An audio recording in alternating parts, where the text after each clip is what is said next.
Today we are joined by trans widow Una. Una, would you like to introduce yourself? My full name is Una-Jane Winfield. I was married between 1992 and 2014, but living together from 1992 to 2006 to a man who seemed on the surface when I met him and in the 4 years before I married him, he seemed normal, Yeah. but his behavior slowly changed, so slowly that it was really difficult to see what was going on. And in fact, I didn't know.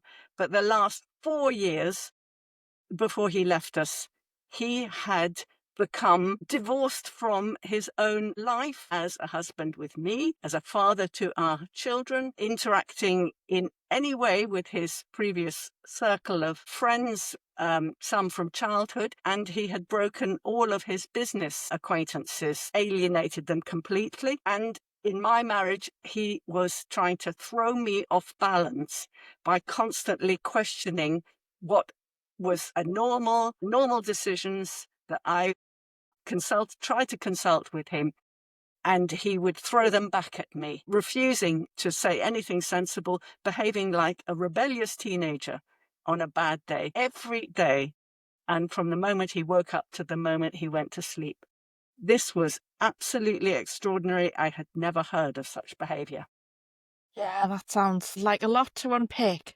So can we start with because you just said that you didn't notice it at first because it happened so gradually.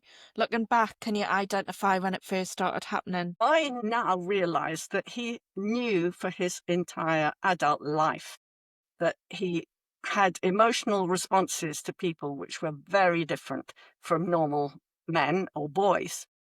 What I noticed was before I married him, he asked me 6 months before we got married, when we were in a restaurant, actually for my birthday in March, he asked, "Do you believe in androgyny, the idea of a third sex?" We were in a busy, noisy restaurant. I did hear that clearly, and I stared at him and I said, "Have you been reading a book or watching a film?" And he just closed down completely.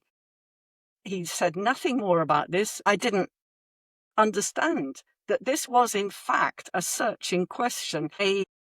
It was him testing whether I was a Yeah. suspicious person and would start to have doubts. But I didn't have any doubts. I'd been watching him for 3 years before that time because I wanted to find out if he was still attached to his previous wife, the mother of his then only child, who was, well, I got to know Rupert when he was about 8 years old, and Rupert was 13, so that doesn't quite add up. Sorry, I must have met him when he was 9 or 10, and he was 13 Okay. when I married Paul.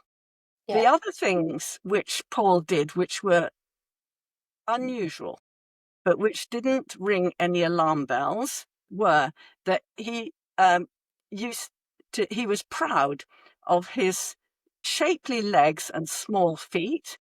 He thought that he looked young for his age. And he also used to, as I knew after I married him, he used to sit down to pee on the toilet. Okay. And these things now add up to a coherent story, a coherent set of symptoms. But at that time, I'd never studied psychiatry. The only exposure I had had to mentally ill people in my circle were one young man, a few years older than me, who had schizophrenia, and he had moments of absolute clarity about his condition, and he would apologize. He was very upset, and he would apologize for having this lack of control over his emotions. Another person I knew had bipolar disease and again went through extreme mood swings, but they had insight at Yeah. least some of the time. What was extraordinary about this condition, as I discovered in retrospect, was that it was a completely unchangeable downward path, sliding away from normal relationships and becoming unsocial in every sense of the word. Yeah. Like a lot of people say that this kind of, well, would you describe it as autogynephilia? The word autogynephilia of yourself as a woman, describing a man who had previously been heterosexual, is a label. It identifies a group of men, some of whom have applied for gender recognition certificate in this country. There are currently 6,055 men who have been issued with a gender recognition certificate, but some of them have died. It's useful, but in the case of my marriage, Paul wanted complete control, and that is a feature of narcissism, Yeah. which is an important part of autogynephiles' behavior, but it's a separate recognized psychiatric condition.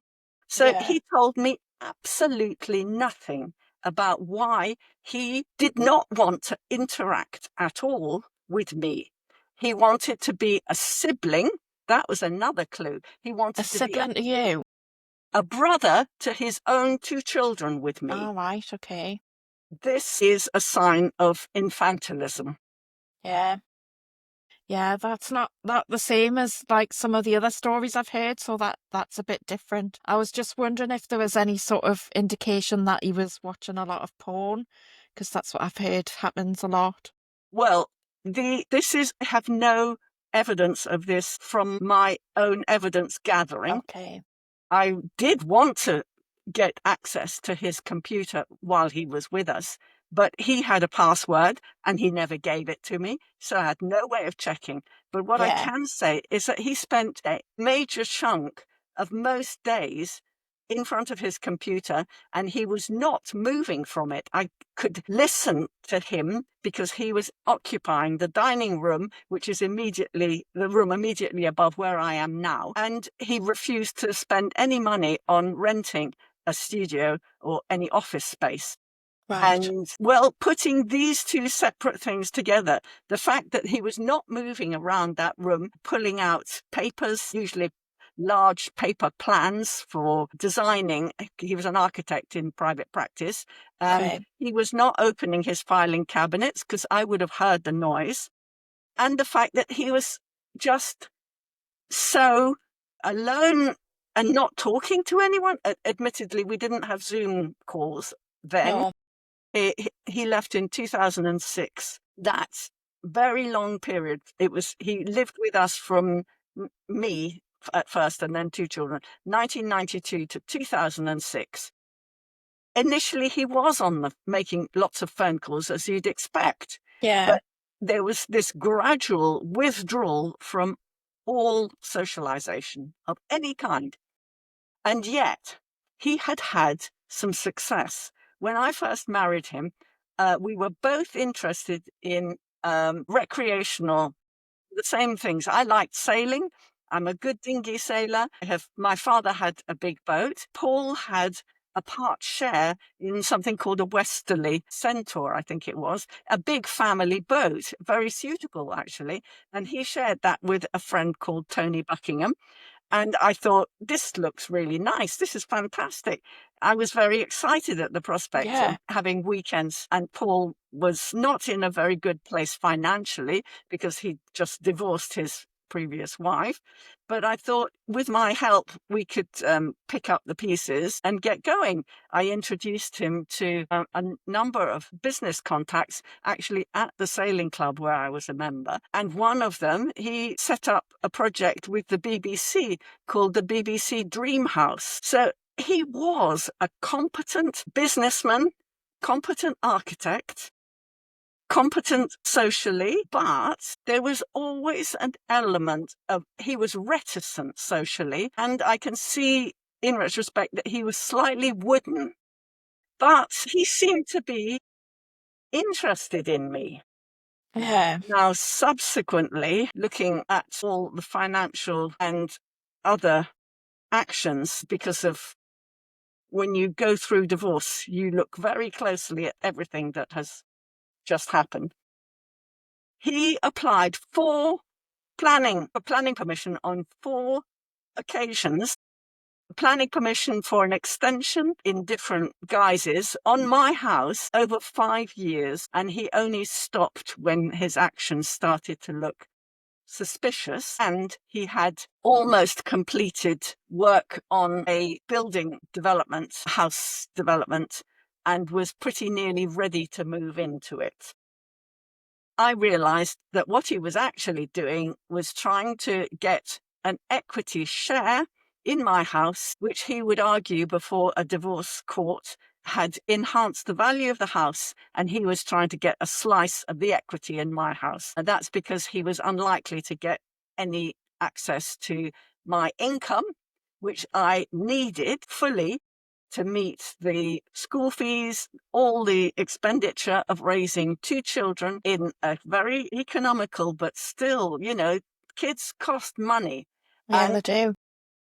when he left, when the kids were 12 and 10, it was obvious that this was before the period of the biggest expenditure, GCSEs and A-levels and then university. The biggest expenditure was yet to come. So no divorce court was going to try and take parts of my income away from me when I was already providing a house with no mortgage on it.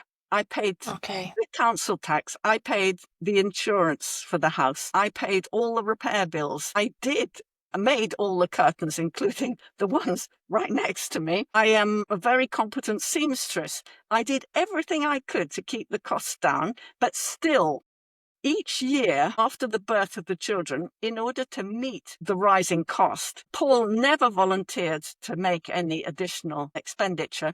We would go to, again, a restaurant to celebrate my birthday, and I would raise this matter, and I would raise my voice so that other, customers at the restaurant were inconvenienced.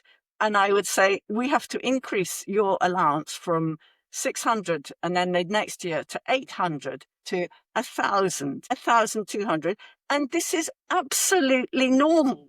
Don't let anyone think I was being greedy. It was just eventually 12,000 a year to pay sets of school fees, to run the 2 children, to meet all of their expenses, their clothes, their food, their transport costs, going to little birthday parties, additional trips organized by the school. I was a representative for the parents each year with the Parent-Teacher Association of the school. I was a very active and very competent mother.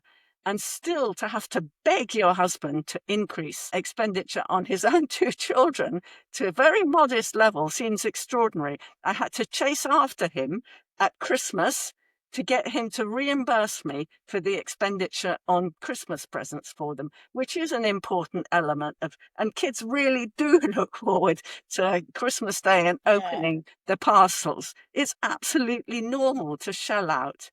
Now, of course, you want me to somehow describe a secret life. I can't. There was no secret life as far as I can tell, except that before he married me, one of his friends, a lady who he had helped because she had psychiatric problems, told me that one evening, one of his work colleagues in a previous office that he had been paying rent for discovered a set of ladies' clothes among the architectural plans and asked, and Paul was in that office. So that was a clue that he had gone through this secret life, but not with me. And he Yeah. couldn't have done any secret clothes because I am a very tidy person. It wasn't until he was ready to throw off his disguise, as it were, of being a man, that I discovered in the spare room in the cupboard in the spare room, a dress from Dorothy Perkins, a pair of shoes in size 9 with heels, and a letter with 2 credit cards from NatWest's credit cards. One was in his correct name, and the other was in the name of Elizabeth, which is my mother's name. That was a shock. And then his surname was misspelt. So there were these 2 cards. And my first thought was, because I was so naive and knew nothing, he's got a girlfriend. What's all this about? So I put these items onto the kitchen table, the same evening, and said, what are these? Whose are they? And I said, do you have a girlfriend? And he said, no. And I said, whose are they? And he said, they're mine. And then he didn't say anything else. And then a few days later, we were walking towards Hammersmith Tube Station across the park, which is called Furnival Gardens. And he said out of the blue, on a cold winter's morning, it's true, I'm a transsexual. And I just stopped. And my heart started racing.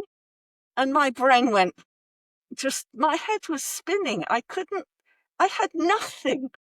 No experience of this. All I knew was that he had progressively withdrawn out of our marriage, taunted me by denying what I had just said, and then turning around to me and saying, you need an anger management course. This is a process called gaslighting. It's recognized technique among narcissists to push the person they're talking to off balance by making them doubt their own sanity. Now, Paul tried this repeatedly, and he didn't succeed. He hadn't succeeded, and then suddenly, when he was ready to move, he told me, it's true, I'm a transsexual, and that was like somebody dropping a 10-ton rock on my head. Or the more immediate thing I thought was, this is the most appalling shock. I felt like the gong, a huge gong, had been struck. I was the gong that was being hit. Shall I go?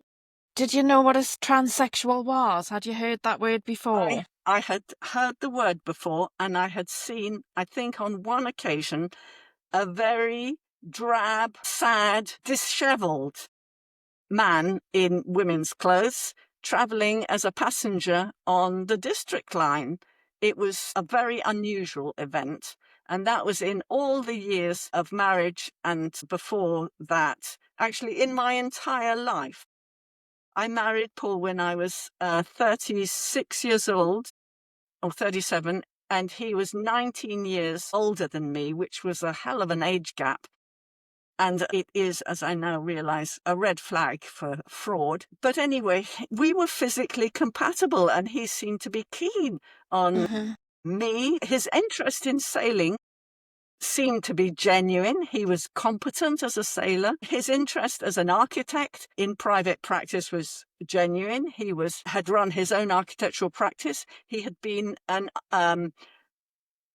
in-house architect in East Sussex County Council for a number of years, and was a lecturer at Brighton School of Art, the architecture department, for a number of years. He was a senior lecturer. He was in charge of supervising the 3rd or 4th year projects of architectural students. So, in the work domain, he was perfectly competent.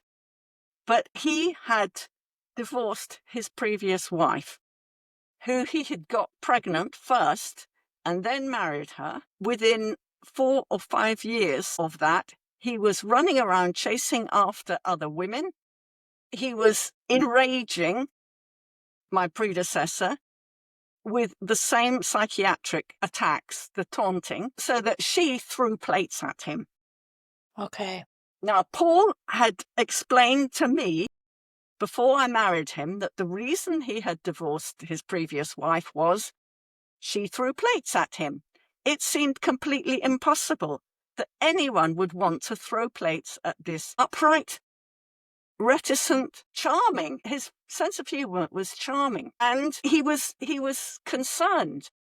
He asked a lot of questions about me, about my interests, and I told him the full truth, everything that had happened to me that was emotionally significant. But of course, he told me nothing that was really significant. He didn't tell me what he told me after he'd left. During the divorce process, when I first started it in 2010, so that I started the divorce process 4 years after he left. And the reason I did this was that I noticed on the land registry that he had transferred a half share in the house that he was occupying. He transferred that to Rupert, my stepson, without asking me, without consulting me. And this was... Is this a your house. house that you live in? No. No. Paul had lived with me from 1992 when we were married to 2006, and he spent that time doing property developments. And the last one, it was in fact only the second one, was a house in Petworth, and he'd registered that in his own name, and he had vastly increased the value of this house. And he had it, as I say, exclusively in his sole name. Now, being a trusting soul, I thought, well, I still got a marriage, and maybe one day he will trust me enough to give me the income from this house, or a half or some share of it. I mean, I was married. I wasn't looking to divide our assets, but there is no doubt in my mind that he would never have been able to do the property developments that he did if he had not had no mortgage to pay, no expenses. I supported him financially for all that period. And he, in return, stole the proceeds of our marriage and then transferred half share to Rupert and threatened to transfer other assets that he had, which were previous assets, into Rupert's hands. Was really, I was extremely worried. Now, let's go back to the period when he left. Okay. When he left, he had spent the previous 4 years sleeping in the spare bedroom because his behavior was so unsociable, so upsetting to me that I could not sleep with him anymore. He would spend his time, as I now realized, rubbing his head against the paint by the side of the bed, because the bed was up against the wall. It was extraordinary. There was a 3-inch wide band of his hair, his grease of his head against there, as I found out when I came to redecorate. He spent sometime in that 4-year period, I think it was probably just after he moved into the spare bedroom, he turned up. He spent one night away from our house without any explanation. That was unprecedented. And he returned the afternoon afterwards wearing a wide-brimmed hat, dark hat pulled low over his eyes. And I saw, looking under that he was extremely bruised. I let him in quickly. He rang the doorbell. He didn't use his key. Anyway, he came in and I asked, what's happened? Have you been mugged? And he came upstairs. He looked very groggy and he went straight to bed. And then a few hours later, in the evening, he said, I've had a facelift. What? I wasn't expecting that. That's what had happened. He had Okay. spent an overnight stay in hospital after they'd done the facelift. Okay, was it an actual facelift? Sort Yes. of like anti-aging? It wasn't facial feminization surgery It or was anything? facial feminization. What he did, Okay. as a week or two afterwards, the swelling had gone down, the bruising had gone. And what was left was his nose further cut down to smaller. Yeah. And the wrinkles which he had, which went down, they were sunken wrinkles. All of that had been stretched up into his temple. He had a hard jawline, no slackness at all. He wanted to look more feminine and younger. Right. That was a really big shock. I then found out that he told me that when he was in his teens, late teens, something had happened and his nose had broken, and then he'd had a bump taken out of it. I don't know. But It was you're just not sure about if that's incredible. true. Yeah, I don't know if it's true. This late, after he told me this, it's true, I'm a transsexual. I was waiting for him to say more about his feelings. The relationship was so bad, I couldn't ask directly, but it was absolutely clear from the way that I hung back in the kitchen after I, cleared up stuff in the evening. I was waiting for him to say something, but instead he said nothing for 3 months. And then a week before our son's little birthday and his birthday party, he picked a fight with us. We were sitting in the lovely and out in the conservatory. For no reason, yet again, he picked a fight. He opened the door and slammed it. And I didn't see him for 13 months. It was a terrible shock. That's a I long had seen time. him every day for 14 years, except for this one night away. Or I knew what he was doing. He went on business trips. He explained what he was doing. Except that towards the end, these 4 years before he left, he fought, first of all, with his two closest childhood friends, Tony Buckingham and another one. And then he fought with a man who he had known from, no, he didn't bother to fight with John Rosen because these so-called friends only saw him spasmodically, as I gradually realized after he left. But he'd also fought with the man that I introduced him to for the BBC Dream House for no reason. He fought with the Polish builder lady, very unusual. She was an enterprising lady called Christina. He fought with her, again for no reason. She had supplied him with labour to do his property developments on the cheap, and he always got the builders, the tradesmen, when they were not working for Christina, he would pay them slightly less and get them cheaper. Now, this makes sense from a business point of view, but it's only afterwards that I realized that he was choosing exactly when he wanted to leave. So I didn't see him. He disappeared into this house and I didn't see him. And he offered no further explanation. He barred my telephone, the landline. He barred the mobile phone. He would only respond occasionally to emails. And then he gave me another email address with Elizabeth and his surname and exactly the same format. And it was a horrid shock. He was so serious. I was still hoping that this was something that he would somehow snap out of at some point. So when a year and 3 months had passed, he left in July 2006. In October 2007, during half term, I went with the two children to check this story out. That's what I said to the kids. We are going as policemen. We are doing an investigation. So this is not a friendly visit. I want you to help me to find his female clothes, and we're going to take photos of them.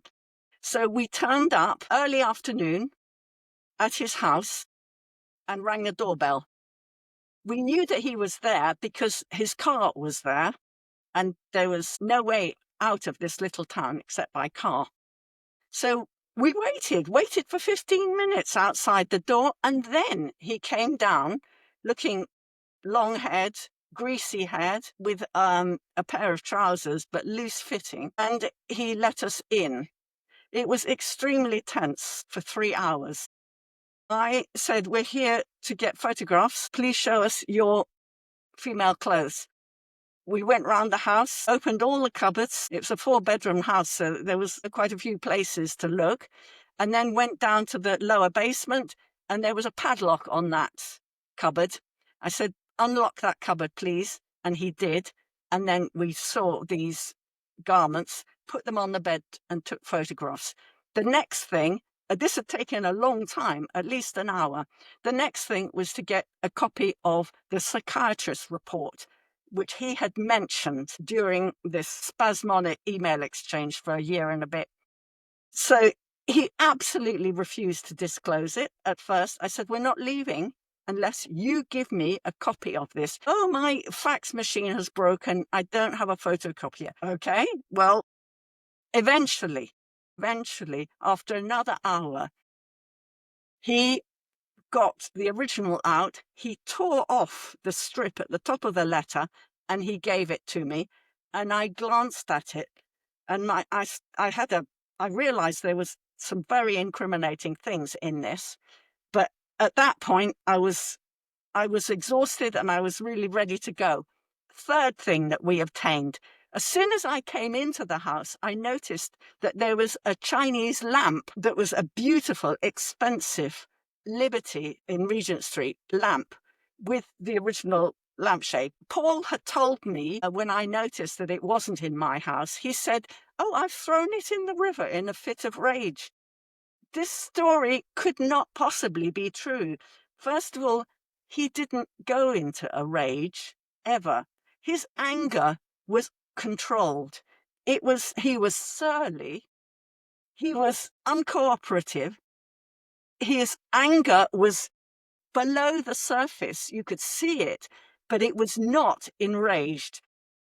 Anyway, he told me that he had thrown this vase into the river, which is at the end of my garden, in a fit of rage. Anyway, I said, I'm taking this back. This belongs to me. Is there anything else that you have?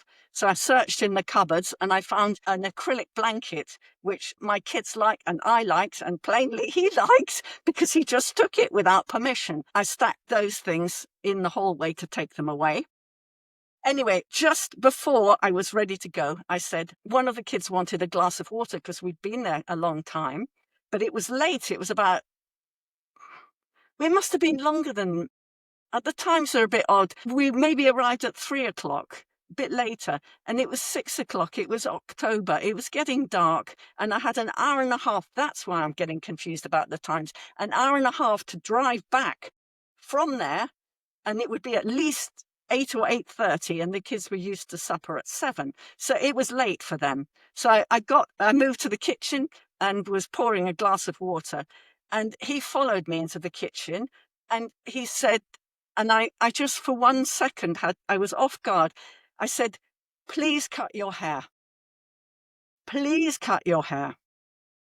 And a third time, please cut your hair. And I saw a pair of glasses in the bottom of the sink. Sorry, a pair of small scissors. Only that's, 3 inches, 4 inches long. And I held them up just like this, not in any way threatening, but it was to try and get through his incomprehension. He flew across the room. He grabbed my hand. He forced me against the wall, which was rough cast. It had no plaster on it, just the bricks. So he scraped my hand. He tore my trousers and I had a scratch on my leg. And I was panicking. He said, I'm going to call the police. I'm going to call the police. I said, no, we're going. It's okay. It's okay, Paul. And he picked up the phone. I said, no, it's okay. And I took the 2 kids. I gave the acrylic blanket to one of them. I carried the vase, and we walked quickly out of this house of insanity and got to the car and drove back to London. And I was shocked to receive a phone call 3 weeks later from Sussex Police. They said, we want to chat about what happened and they gave the date at your husband at Elizabeth's house. So they called him Elizabeth. Exactly. And I thought, well, can I talk to the Metropolitan Police? I asked, can I talk to them? No, we want you to come to Sussex, to Midhurst Police Station. What happens if I don't come? Then we'll arrest you. What? I was in such a state of shock about what had happened just 3 weeks before. And I had no previous acquaintance with the criminal justice system. I didn't know that it relies heavily on incrimination, self-incrimination. All of this I had yet to learn. Anyway, I turned up without a solicitor at the agreed time, which was a Wednesday early during term time. And at this school, the kids had the afternoon off, and I had a piano lesson arranged. And I had to collect them, obviously, before. They had told me that it would take 2 hours. So I calculated the time carefully in order to get back and get on the jeep and go and fetch the kids. Well, when I turned up at Midhurst police station, they immediately arrested me. So that was quite a shock for you. But everything about this situation went from just about what I could handle into a completely new dimension. I had no acquaintance with the criminal justice system. I got so annoyed. They said, "Do you want a solicitor?" Well, yeah, I suppose so. And of course, the duty solicitor knew absolutely nothing. I should have come along with my own solicitor. I realise this now. Anyway, Yeah. I had to wait because the duty solicitor was with a different client, and it turned out that I had to wait for 4 hours. I was getting panicky. The school knew nothing, and I didn't have... Actually, I think this was even before mobile phones. I Yeah. couldn't phone them. I couldn't tell them what was going on. They would be panicking. They would hang on. The piano teacher didn't have anyway, eventually they were holding me to ransom. Sussex police were exploiting, and I am absolutely, there are no words to say how... It sounds really upsetting. I was not able to control the normal arrangements, just domestic arrangements. I told the police, I have to go. I need to get back to the school. Oh no, you can't. And did they And arrange for the children to be looked after then? well, no, nobody asked me anything. They said, Yeah. they did not consider my responsibilities at all. I'm Okay. extremely angry with them. Yeah, that's very So upsetting. they accused me of domestic assault, common assault. And because of the pressure that was on me, for the first and only time in my life, I confessed to something I had not done. He had assaulted me, not the other way round. There was no assault. He was plainly, completely bonkers. The information that had been laid into Sussex police was from a man in a dress who was so seriously disturbed that they should not have listened for a second to anything that he said. They should have said, yes, that's very interesting, and push him out of the police station. No. Then I spent 3 months after this wrongful conviction with a psychiatrist to try and help me to overturn this wrongful. They've got my DNA, they've got my photograph, they've got all these stupid things on the National Police database. Yeah, I will that's compose really tough. myself. Can I just go back a little bit to when you went there? What were you hoping to achieve when you went to his house? I wanted to get in and out quickly, which had Yeah, not but been possible. But you were looking for evidence for yes, like, was there something going on that made you want to find out something? well, you Was it don't for the just divorce? disappear from your wife's Yeah, house after 14 years of marriage with no explanation, hinting in one email that there was a psychiatrist report about him. And indeed, I wasn't surprised that there was a psychiatrist report about him because he was stark raving mad. yeah. And I wasn't going to leave until I had that report in my hands. It was the least he could do. I don't believe in secrecy. This has been my downfall. I have always judged people to be open and honest until proven otherwise. A great mistake in life. In the sphere of business, of course, that is not the case. But I had asked him to tell me everything about his life, and he told me a pack of lies. So you felt quite upset about that, being lied Really to. quite upset, absolutely devastated. Yeah, Anyway, the psychiatrist who helped me, or tried to help me, to complain to the so-called Independent Police Complaints Commission, or whatever it was called then, they just send it back to the same investigating force. So they're hardly likely to overturn their own judgment. It is a it's the complete police travesty. investigating the police, isn't it? And the same police force. I mean, honestly, it's mad. Anyway, it turned out that I knew, obviously, I knew this psychiatrist because she was the mother of my son's best friend at nursery school. She had seen Paul and me together when we took our son to the nursery school, and she'd observed him socially. I got in touch with her by email and said, can we please, I don't understand anything about this. Can I come and talk to you? And she said, okay. She was a very busy lady. She was the medical director for mental health service for Northwest London. Absolutely ideally placed. She was the boss of the psychiatrist that Paul was consulting. So I turned up with an exchange of emails. She looked very briefly at this, 5 minutes. There were lots of emails, but she knew what she was looking for. And then she said, well, you're not mad, are you? That was a relief, because 4 years of being of living with a man who spends every waking hour trying to push you off balance is very disturbing. I asked Dr. Alice Partial, did you know that Paul was a transsexual? And she said yes. And then I asked how, and she said, she hesitated. She said experience. And then I realized later that, of course, she didn't want to upset me. She wanted me to be let down gently. I hadn't started divorce proceedings. This was in 2008. I didn't start divorce proceedings until May 2010. I had a great deal to learn about this, and so did the rest of the world. We were getting this awful mental illness was starting to manifest itself as the stunning and brave phenomenon. The worst example of that, arguably, is the Vanity Fair cover of Bruce Jenner masquerading as Caitlyn Jenner on the front sometime in 2015. So bit by bit, I was completely at sea. Paul asked me to look up gyries for the Beaumont Society, and I wrote back rather carefully saying there's an awful lot of pornography on the internet. God, was that true? I will be careful about looking up some of these websites.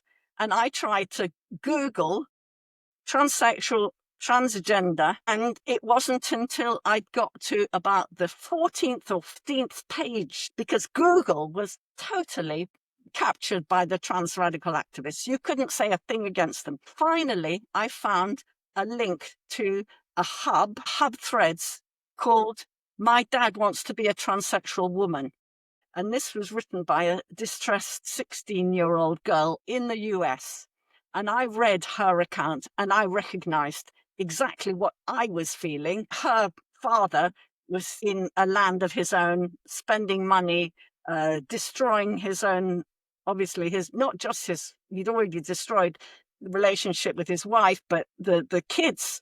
This 16-year-old had responsibility for what was going to be said to her 1 or 2 younger siblings.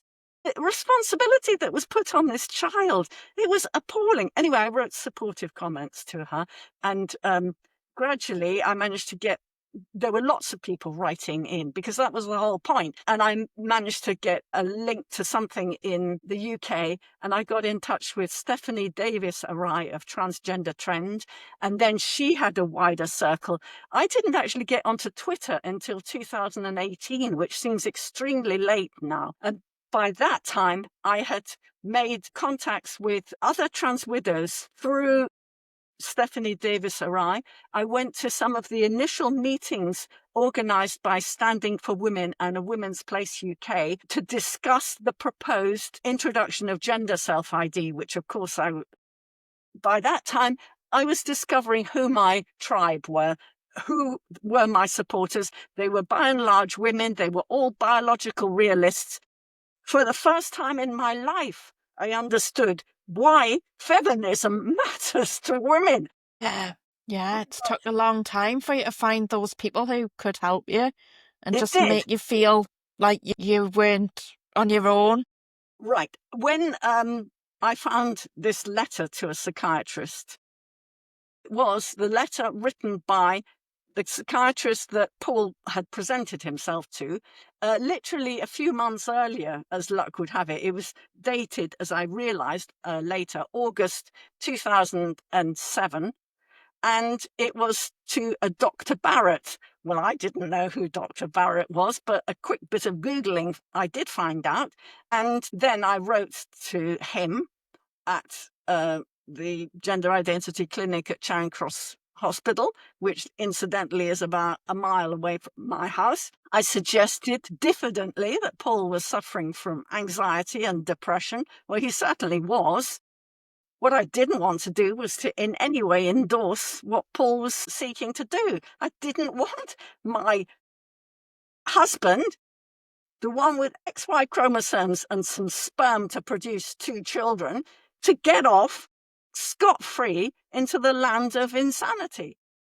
I wanted to pull him back. I wanted him. He had obviously done it on 2 previous occasions because his behavior was a sign of insanity, but nothing else. And he could plainly turn it on and turn it off at will because he'd done just that with Zerin, my predecessor. Okay, This I asked. did you actually have a conversation with his ex-wife? No, she has not responded to repeated approaches by email. We all know it's one of the most terrifying betrayals that sisters commit to each other. If we did discuss things, if she had come to me in a different world and said, I don't think it's a good idea to marry Paul because, and then given me the list of his behaviour, I would not have married Paul. But she Yeah. didn't. It's a difficult thing to do, isn't it? Well, To I've certainly approach an managed ex. to prevent another marriage, but that's a completely different thing by telling the truth about one of my friends who was just feckless with money. Going back as I was searching the internet, I came across Sex Change Regret, which is the website of Walt Heyer, who for a few years, many decades ago, thought he should be Jessica with a different surname.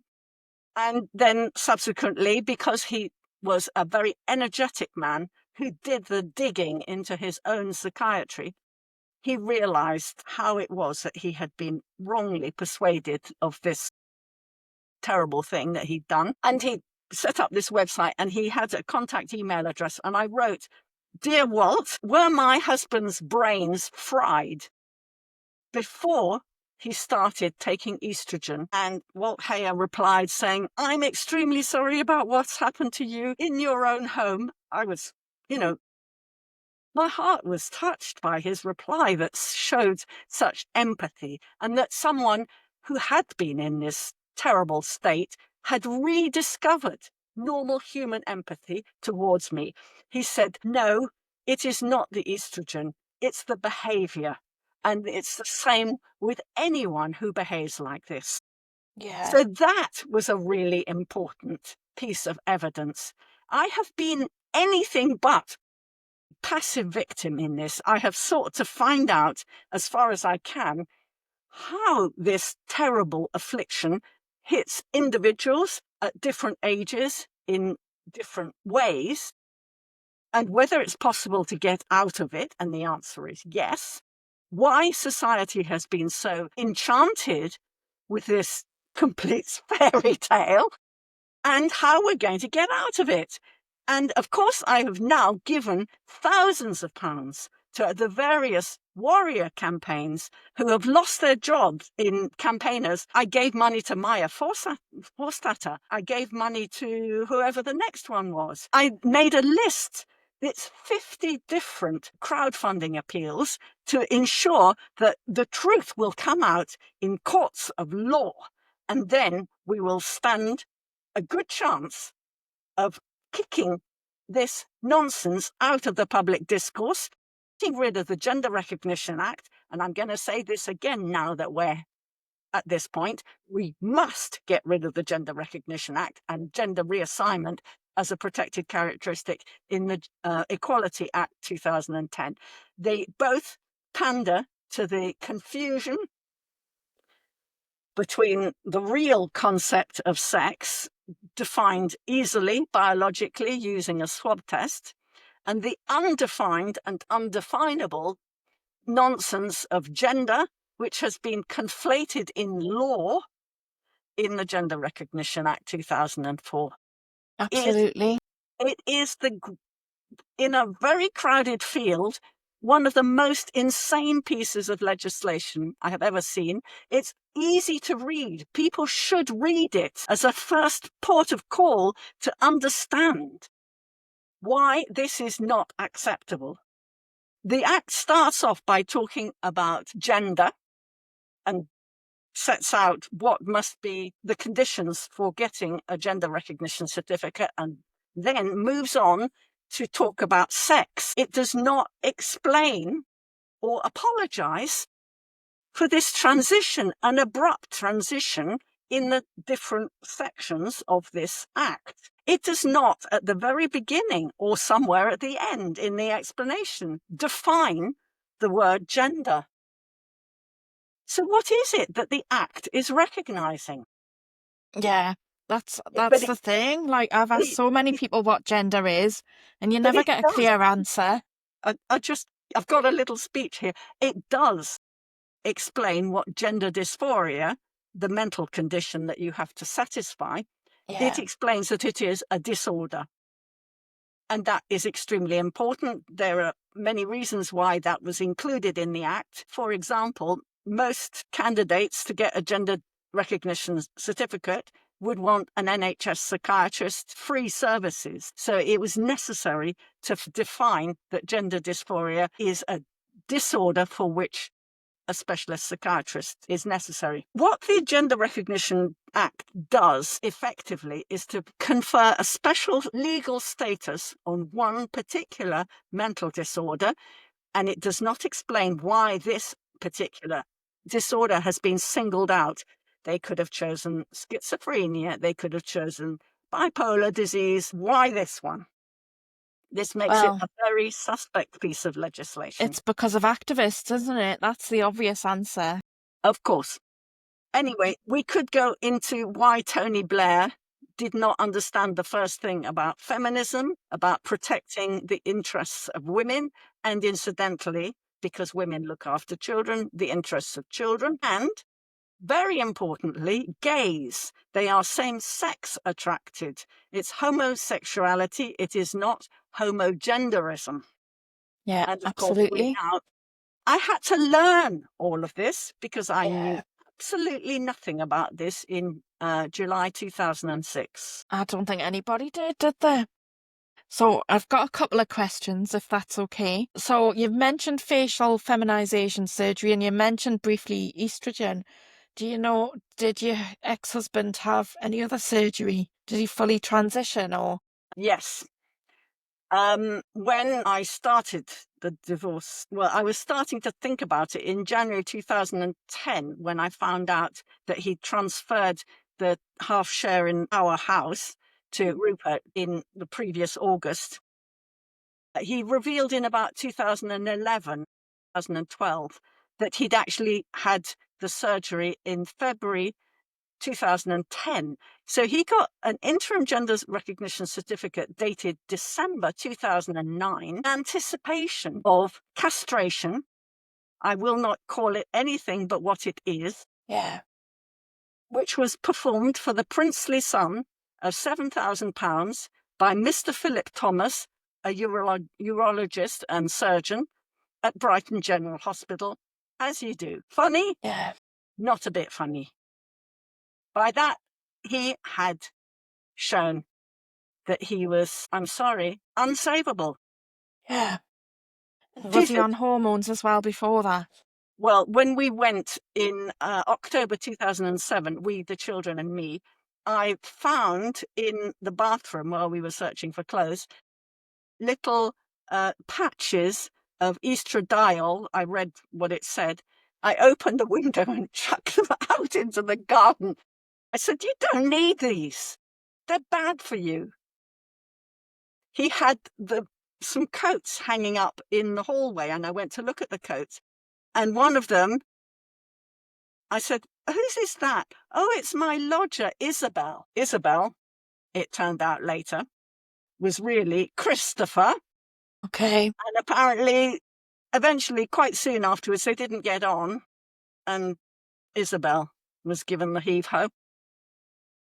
Do you think they were in a relationship? No, no, no, no. There is a community, a group of these men who meet through the Beaumont Society. It used to be secretive, and before it was legalized by this appalling legislation, they used to meet and have tennis parties, or they would meet in gay bars, because those by that time were sort of legal. But mainly, I think they were private houses. Yeah. I have seen only 3 photographs. Paul sent me hard copy photographs by post of him on a swing in a children's playground with the photograph with the legs right up in the air, stockings and suspenders, the top, Dear. on a children's swing. That's not good, is it? They're paedophiles. Well, they're completely obsessed with something that is untrue. And I call that insanity. Yeah. And how are you? And in wearing tennis gear, short skirts, obviously, and with the head cocked on one side. Look. Yeah. Anyway, if you look up those photographs that are in the Daily Mail article, which I sent to you, I have Oh, the yes. originals. And if there's any way that you want to put those in, I can link the article. you can link the article. Okay. The Yeah. article itself, I realized, soft pedals on some of the harder things that I said about Paul, Yeah. because my predecessor as his wife is actually only 5 years older than me, is likely to stay alive for a few more years, hopefully, for all our sakes. And my stepson, who is only 13 years older than my eldest son, to protect their identities. Yeah. Nevertheless, my predecessor has treated me very badly and should have talked to me. There should have been some agreement about what would happen to Paul's estate after his death. Instead, she and her son have grabbed the lot. And Okay. Paul died by suicide, not in an accident. So when they came on, the next episode of stress was the coroner's inquest. Do you want me to go through that? Because that was an interesting investigation. Yeah. Yes, Paul was found dead at the foot of a second-story window on the 4th of April 2022. So that's not all that long ago. And of course, when his neighbour found this body suffering completely from rigor mortis and dead, definitely dead, serious head injuries, she had a huge shock because she'd seen him pretty much the day before.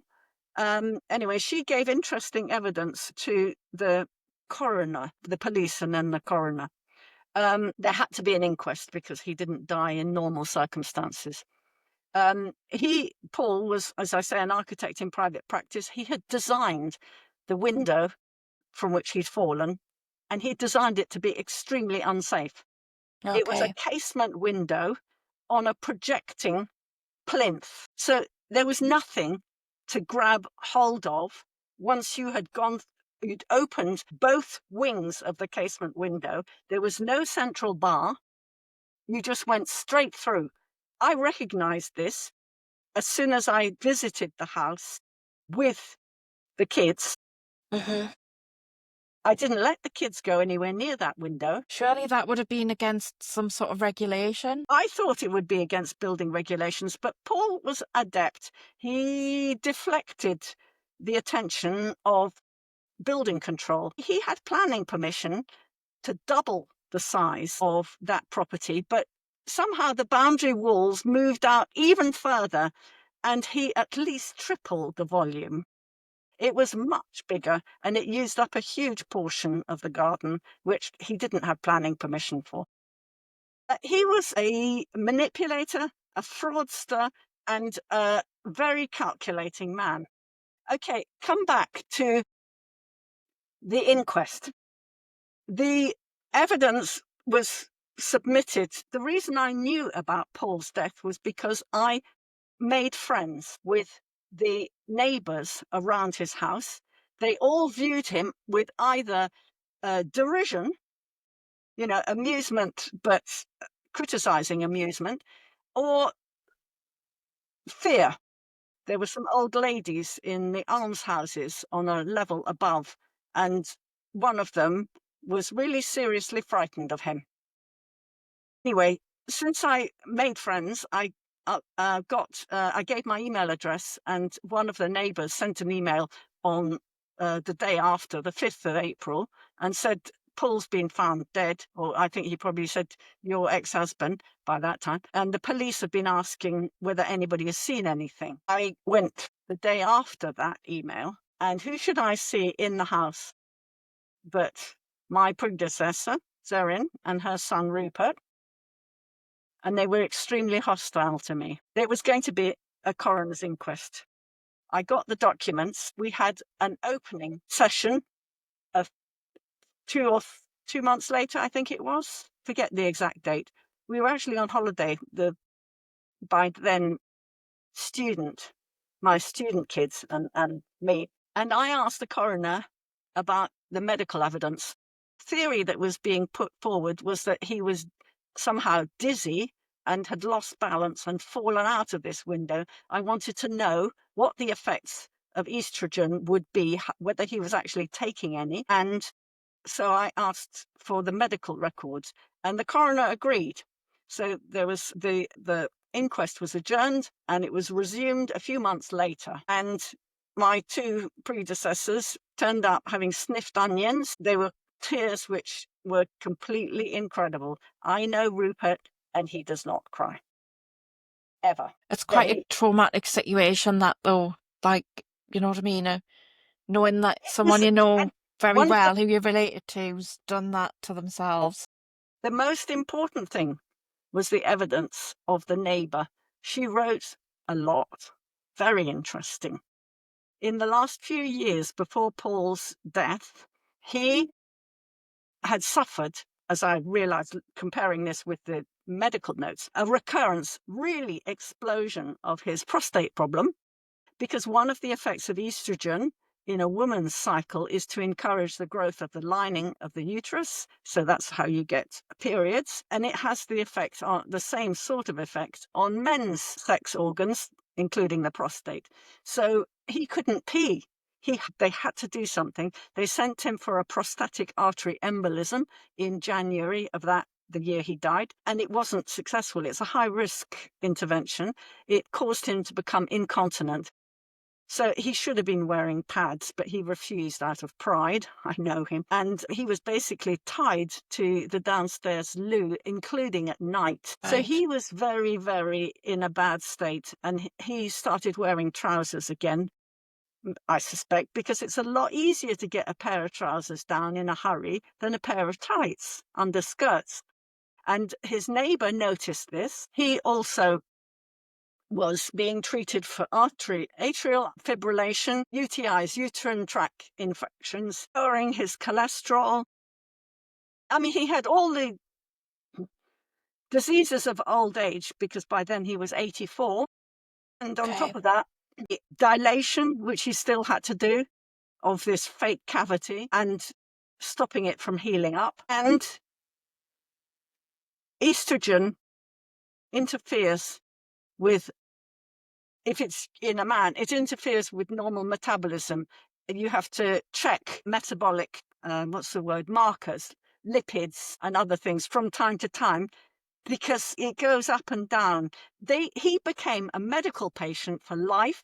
And in the last 2 years, which is as far back as they gave me the medical records, he was in and out of his the GP surgery every 2 weeks. Does the NHS really want more of these? No. The last thing they want is more routine monitoring of iatrogenic illness. Okay, thank you. Yeah, that's tough, though.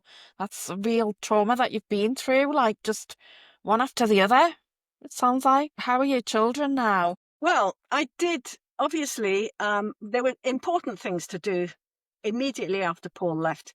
He had their email address, but I had their password. I intercepted all the emails that he sent, which weren't all that many. Well, there were quite a lot at the beginning, but then they tailed off. And I would print out the email, and we would all get together, all three of us, even if the email was addressed to only one child, and we would go through line by line, word by word. That's a lie. That's a half-truth. That's a manipulative statement. So this textual analysis, you went through the emotional tie and looked at exactly what he was saying and what that indicated about his mental state. And bit by bit, I knew what I was doing. I was pulling the emotional bond apart so that they wouldn't believe anything that he said at face value, which was the correct way to approach a deeply disturbed man. He was a father in biological fact, but not in emotional responsibility, in protectiveness towards his children. He wanted to, as I now know, it's a phenomenon called emotional incest, where you establish a completely pathological relationship with your children or a relative. A relative, it could have been his brother or whatever, but it happened to be his two children. And Yeah. it is totally destructive, or could have been destructive of the children. I didn't know this at that time, but I learned quite quickly that I had done the right thing, and I made sure that they responded only spasmodically and in neutral terms. He never sent them any presents. I can show you, if you like, one special present, which he sent for Lucy's 12th, 13th birthday. It was a pink rhinestone encrusted mouse. Mouse. What a present to give out of the blue. I mean, it was like, Quite odd. she didn't need Have anything like that. have they managed to come to terms with what's happened? Well, And because of this withdrawal, my son told me literally a couple of years ago, when he was 29, that the last few years that Paul was with us, it was as if he wasn't there. My son has very little memory of those years because Paul was only active at the beginning. Paul was very interested in model railways, steam railways. In fact, so much so that in the new house, as it was then, the house in Petworth, he built the railway track for his steam engines, which he left up in the middle of the winter, in the summer. It's now overgrown and falling apart. It's pitiable, really. But, he certainly wasn't a woman in some respects. He never took up any activities with her. you didn't like knitting then? No. No, he liked playing games, malicious games, taunting games. He was a chess player, and a good Yeah. chess player. Yeah. And what advice would you have for someone who's going through what you went through, who's going through it now? Well, get in touch with me.